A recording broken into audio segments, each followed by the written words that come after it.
جب آدمی اللہ اکبر کر کے کھڑا ہوتا ہے تو اللہ رب العزت کی کریم ذات انسان کے سامنے ایسے آ کے کھڑی ہو جاتی ہے، اور ایک فرشتہ ادھر کھڑا ہو کے انسان کو کان میں کہتا ہے اگر تو اس وقت دیکھ لے کہ تیرے سامنے کون سی ذات کھڑی ہے تو قیامت تک تو سلام نہ پھیرے، اگر اتنی زندگی ملے تو اللہ پاک فرما رہے میرے بندے جب میرے سامنے کھڑے ہوتے ہیں ساری کائنات ان کو بھول جاتی ہے۔ کہ اللہ کے نبی کا ارشاد ہے نا کہ اللہ کے سامنے اللہ کی عبادت ایسے کرو، نماز ایسے پڑھو اللہ کے سامنے جیسے اللہ کو دیکھ رہے ہو۔ اگر یہ نہیں کر سکتے تو کم از کم اتنا کرو کہ جیسے اللہ رب العزت تمہیں دیکھ رہے ہیں۔ تو میں مولانا سعد صاحب کا ایک بیان سن رہا ہوں، اس میں مولانا فرما رہے کہ خشوع اور خضوع سے مراد کیا ہوئی کہ اللہ کے سامنے کھڑے اور دھیان ادھر ادھر گیا، فوراً دھیان کو واپس لے آئے کہ نہیں میں اللہ کے سامنے کھڑا ہوں، تو اپنے آپ کو مرکوز کر دیا۔ ورنہ تو اللہ کے نبی کا جو ارشاد ہے، جو احسان کا درجہ ہے، اللہ وہ ہم سب کو نصیب فرمائے کہ اللہ کی عبادت ایسے کرو جیسے اللہ کو دیکھ رہے ہو، اگر ویسے نہیں کر سکتے تو پھر ایسے کرو جیسے اللہ رب العزت تمہیں دیکھ رہے ہیں۔ تو کم از کم درجے میں ہم یہاں تک پہنچیں، پھر اللہ نے چاہا اللہ سے دعا کرو اے اللہ، جیسے اللہ کے نبی صلی اللہ علیہ وسلم فرمایا کرتے تھے کہ نماز میری آنکھوں کی ٹھنڈک ہے، اللہ نماز کو ہماری آنکھوں کی ٹھنڈک بنا دے۔ والذین هم عن اللغو معرضون، نماز کلمے کے بعد سب سے بڑی عبادت جو اللہ کو مطلوب ہے وہ نماز ہے، تو نماز کا ذکر سب سے پہلے فرمایا، اس کے فوراً بعد کون سی بات فرمائی وہ بڑی عجیب ہے۔ اس کے بعد روزہ رکھنے کو نہیں فرمایا، زکوٰۃ دینے کو نہیں فرمایا، حج کرنے کو نہیں فرمایا، اس کے بعد فرمایا مومنین میرے کامیاب بندے وہ ہیں جو اپنا ٹائم ضائع نہیں کرتے، فضول کاموں میں اپنے وقت کو ضائع نہیں کرتے۔ آج کے دور میں بدقسمتی سے موبائل فونوں نے ہمارے اوقات لے لیے ہیں۔ میں جنرلی جب ایئرپورٹس وغیرہ پہ، کیونکہ میرا ٹریول کرنا بہت ہے، میں ایئرپورٹس پہ جاتا ہوں، اب یقین کریے 100 لوگ بیٹھے ہیں تو ان میں سے میرے خیال ہے 98 لوگ اپنے موبائل کو دیکھ رہے ہوں گے۔ بلکہ میں تو کہتا ہوں آج کے دور میں سر اٹھا کے چلنے کی توفیق ہی اس کو ملتی ہے جو اپنے موبائل کو نہ دیکھ رہا ہو۔ یہ اوقات کے ضائع کرنے میں سب سے آگے اس وقت۔ میرے دوستوں اپنے اوقات ضائع نہ کرو، کیونکہ زندگی ایک مرتبہ ملنی ہے، اس کا ہر سیکنڈ یا تو ہم کو کروڑوں کروڑوں کروڑوں سال کی جنت کی طرف لے جا رہا ہے یا کروڑوں کروڑوں کروڑوں سال کی ناکامی کی طرف لے کے جا رہا ہے۔ اور ان ربک لبالمرصاد، ہاں اللہ رب العزت دیکھ رہے ہیں ایک ایک لمحہ ہمارا، اور یہ زندگی اتنی تھوڑی ہے، اتنی تھوڑی ہے، جیسے برف ہے نا، پگھل رہی ہے پگھل رہی ہے، اس نے پگھل جانا ہے، کتنا ہی بڑا بھی برف کا تودہ کیوں نہ ہو یہ پگھل جاتا ہے۔ تو اللہ رب العزت کامیاب لوگوں کی جو دوسری صفت بیان فرما رہے ہیں وہ یہ کہ وہ اپنے اوقات ضائع نہیں کرتے، اور کامیاب لوگوں کی جو ایک صفت سب میں مشترک ہے کامیاب لوگوں کی، وہ کیا ہے؟ وہ اپنا ٹائم ضائع نہیں کرتے، فضول چیزوں میں اپنے وقت کو نہیں لگاتے۔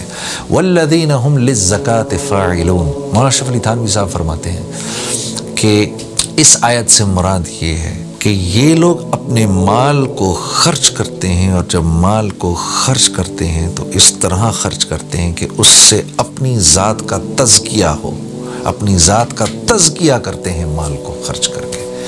کیونکہ انسان کے لیے دو چیزیں بہت قیمتی ہیں، ایک اس کی جان، ایک اس کا مال۔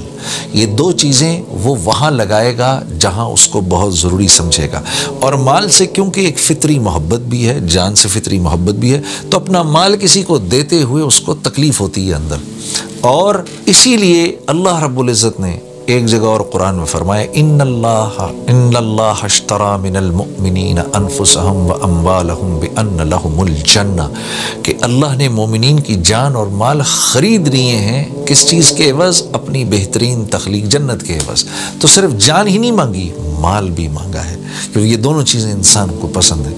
اسی لیے ہمارے یہاں اسی لیے تو یہ بات چلتی ہے کہ چمڑی جائے دمڑی نہ جائے۔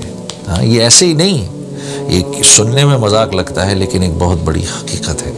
تو عزیز دوستو، اللہ نے جو تیسری صفت اپنے کامیاب بندوں کی فرمائی وہ یہ کہ وہ جہاں اپنے مال کو اپنے پر خرچ کرتے ہیں وہاں اوروں پر بھی خرچ کرتے ہیں۔